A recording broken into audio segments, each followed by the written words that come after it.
Hello, and welcome to the next installment of the Nozzle Preference Series. In this session, what we're going to talk about are attic fires.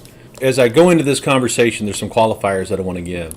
First, I want you to know is that what I'm going to try to get to the heart of in this is talking about the preferred nozzle stream.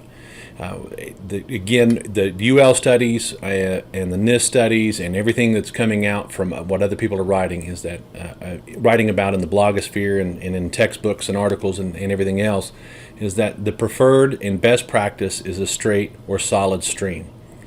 You can do everything that I'm going to talk about in this video. You can do it with a fog nozzle as long as it's on a solid stream. But really, what I'm going to be challenging is the notion of using a wide fog for attic fires. I know there are personnel, and I was taught this, is that to fog out an attic to achieve initial knockdown. Well, there's a lot of data and a lot of research that's been done that shows that it doesn't work.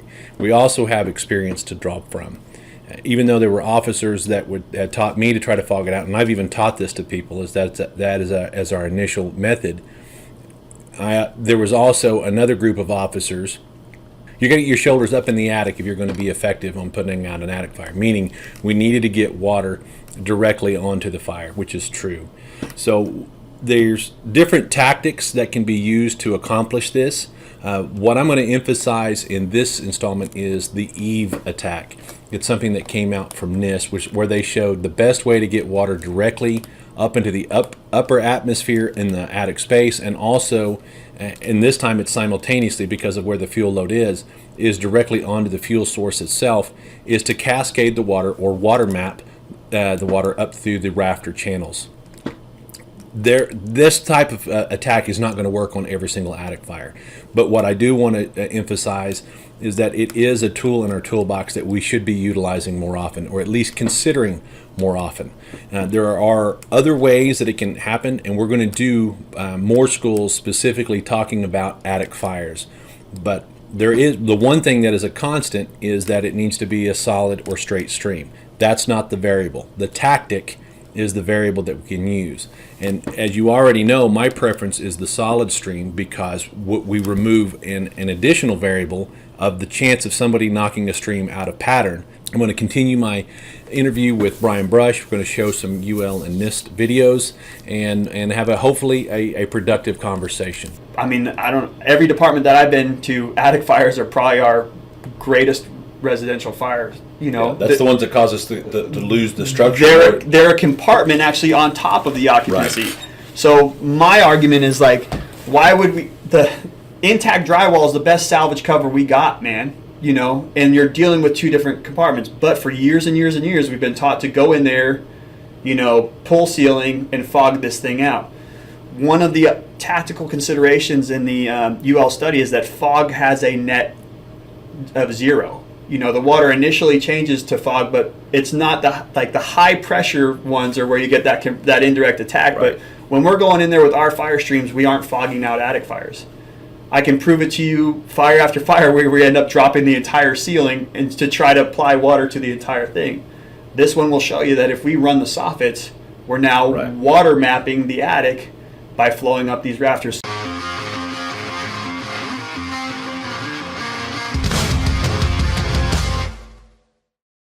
Residential roof structures are designed to protect a home from the elements. Attics are often provided with ventilation via natural buoyancy. These attics have a designated flow path. The warm air which builds up in the space rises due to its buoyancy and is exhausted via gable ends or a ridge vent. This creates a negative pressure and draws cooler, ambient air through the eaves. Under fire conditions, this design leads to ventilation-limited fires outside the living space where access is difficult. Unlike living spaces where the majority of the flammable contents are located on the floor, the wood framing and sheathing of the roof structure provide flammable materials high up in the space. Suppression of an attic fire requires water be applied to these burning surfaces, which is almost impossible when water is applied from above using aerial master streams. While applying water from the living space is possible, it requires removal of the ceiling, which has the potential to cause significant non-thermal damage to the contents and needs to be closely coordinated with water application. An alternative option is to apply water through the eaves, putting water in the attic via the path designed for natural ventilation. Water applied into the eaves can flow along the underside of the sheathing, wetting the surface of the fuel while cooling the space. This can confine and control a fire while maintaining the fire barrier provided by the insulation and drywall ceiling. Once the fire is controlled, it provides time to gain access to the space via interior attic hatches or stairways for final suppression. If no interior access exists, a small opening can be made below to gain access.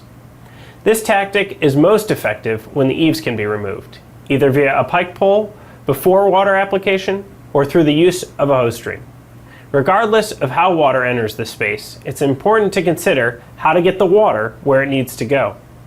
As with all types of fires, understanding how construction features can either enhance or disrupt water distribution is essential to effective attack methods.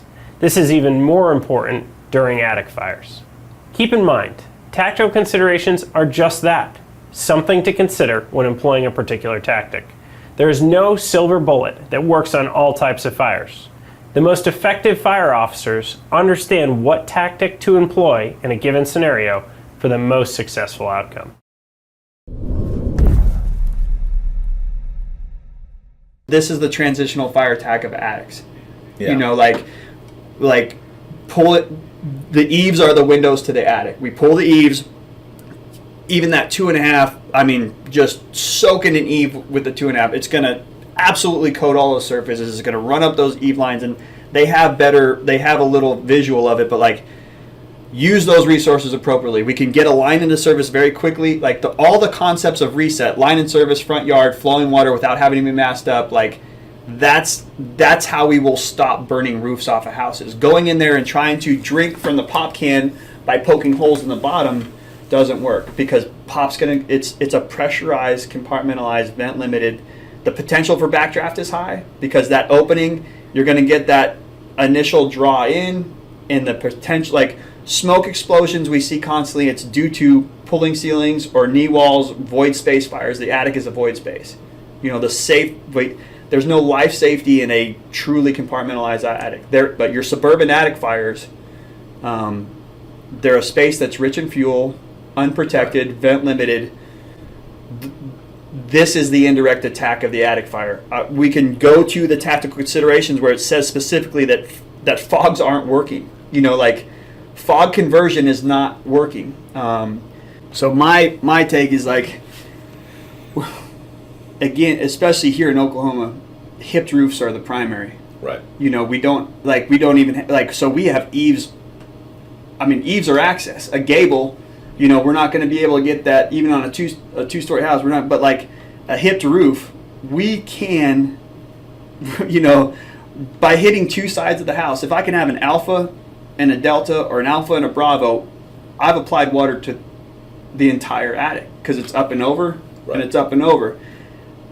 If I go inside, I have barriers, like everything is impeding I'm like this in the living room. Oh shoot, it's 6 inches away, but there's a wall. So now I have to go into the bedroom and all, you know, like, and we're dumping all that stuff. So like, but it's still straight or solid stream because this, you know, get that water in there up and down. So that's well, and do it. You know, the tactic that we used of, you know, you were going to fog it.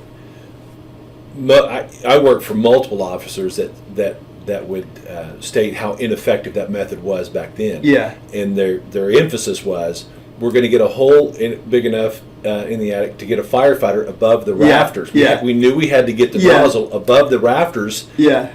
Or the joist, or we were never going to put it out. We would chase it because, you know, especially if they had stuff up in the attic, we still had to get up within that compartment. So using that eave attack, using the eaves, that puts that water fastest. That gets the water up. Covers the most ground, safest location, and right. And the other part is too, like, the reason why I bring this up is this will be, I promise you, like, you may not hear it, but in a lot of when we talk about going to smoothbore for your interior attack, you're going to hear that, or like, well, I prefer the fog because, you know, we fog out the attics. Like, this is addressing that one final kind of counterpoint to it. Guys still believe, like, I know you've heard from guys who don't, but there's a lot of guys out there who still believe we do a little hole in the drywall, we open it up, turn it to white fog, and we shove it up there. All that's doing is cooling the bottom of the attic. You know, like, let's think about, like, we know that the steam conversion doesn't work because things absorb it. Wood absorbs water. The steam does not control fires anymore because all exposed surfaces absorb that. It's not and steam expansion contracts almost as fast. It's almost instantaneous. So there's a net zero. It says it specifically in there. It's a net zero, and our environments are absorbing the steam. You know, they're not. So again, if I put my nozzle up there, and here's where like the drawings come. Put my nozzle up there, go to white fog. I'm cooling the coolest part of the attic. All the fire is up there. Like, and we know that. So like, if as soon as we realize that didn't happen, you can just scribe it out. They'll say we pulled ceiling, we turned it to white, we still have smoke production. That's because you need to go to this to start cooling where the fire is at the ridge. Right. But then when we're like this, now we can't do this, so we go here, and then we go here, and then now we're throwing darts at the board. We're like, again, efficient use of the resources. He just said a guy can pull a soffit almost instantly. That gives you 50% of your house. Right. A guy pulls a soffit on the other side, that gives you the other 100. Most of the fires that from the houses that are built in the 50s, 60s, before the mid late 1980s, 1990s, it was an 8 to 10 foot ceiling height. Well, now they're 12, 14 ceiling height. So say you're going to fog it, well, that's not as easy to do, because your 10 foot attic ladder doesn't reach anymore. Yeah. So to apply that tactic, you're limited on where you can even do it effectively. That's a good. So like, again, to your point, I've never seen a vaulted eave. You know, like when I'm walking up to a house, I can have an 8 foot eave. 3 feet in, I can have a vaulted ceiling. That right away creates a void space, because knee walls, mansard roofs, anything like that, like that's a space that you're not getting into from here. But we are operating at the lowest point. Right. The only thing we're changing is, again, the fog doesn't work. The fog doesn't work in any of these situations. It's not going to work on our attic fires, so I'm going to tell you how we're going to now approach these attic fires. We're not going to go try to approach attic fires with shipboard firefighting. We're telling you in all these other areas that it's not working. I want to drive home the fact that even in this context, where you think it would the most, it's not. Yeah, and another point, you talk about the absorption of the gypsum. Well, there is no space in a structure that has more energy absorbing capability than an attic with insulation. Yeah, that's the whole point of insulation. That's the whole point of the insulation, is to absorb energy. Yeah. So you're going to get the worst amount of steam conversion, especially in modern homes with the improved insulation. It's going to absorb all of it. That lower space, we are accessing the lowest space in the attic, which is the highest insulated and the coolest. And when we go to that wide, all we're going to do is like spread out droplets that get grabbed by blown in insulation or anything. They're not hitting that higher point, which in this video you see that water running up the eaves. He's saying running up the eaves because he wasn't even using the water mapping terminology, but we're bringing that together. It's exposure coating. You know, the fuels in an attic are the trusses, the decking, the OSB, all that type of stuff. Right. What we're doing by running up the eaves is we're putting that coating, we're cooling those surfaces that are off-gassing. All right, so that is what I've got to tell you about attic fires. A straight or smooth bore stream is the best practice for structure fires, whether it be an exterior attack, an interior attack, and now we can see even for an attic fire. So even though that this may seem like new information, we know that the concepts are not unfamiliar. We're used to, maybe new words, water mapping, and things like that, but we understand the concepts that go behind them, and we've been using those to a certain way and using our own terminology for it. But bottom line, all of this, it's about getting water where it needs to go. If we get the water on the seat of the fire and in the parts of the atmosphere in that space that we need it to go, we're going to achieve success, and that's what it's all about. Okay, thanks guys, appreciate you.